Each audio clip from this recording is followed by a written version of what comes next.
tiaverana ao anatin'izany re no nisy mifijaly ary nisy mifahory sy ny raha nalatsaka no ny fitiavany ianao ka satantina olona no iainy fotsiny an'izao ora miantso anao izao ny tompo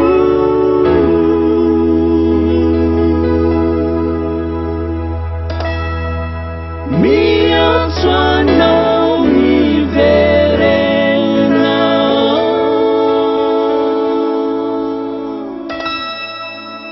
isaizay no tsara ampona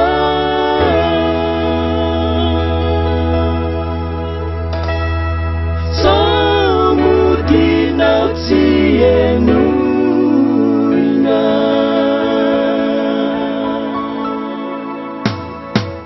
ny tomponao no miantso anao ka modianao sao very mbola mialanenina izy atramizao ko mivereny anao sao anenenanao tsarory tsara lay fitsarana zay miandratsika rehefa miampara tsarory tsara lay fitsarana zay miandratsika rehefa miampara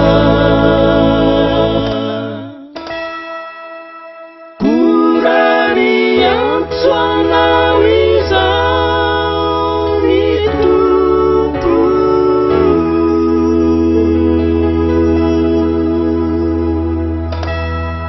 miantso anao miverena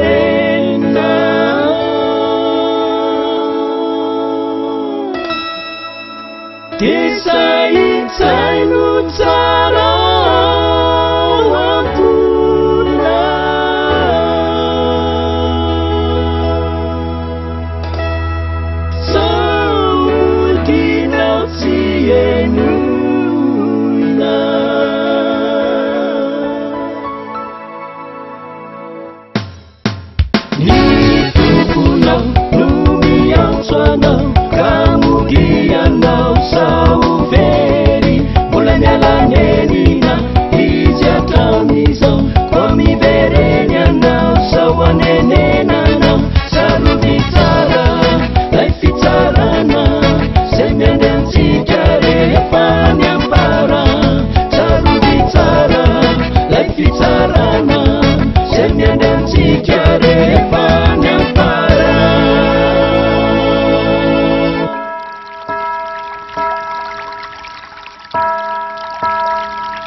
Vita.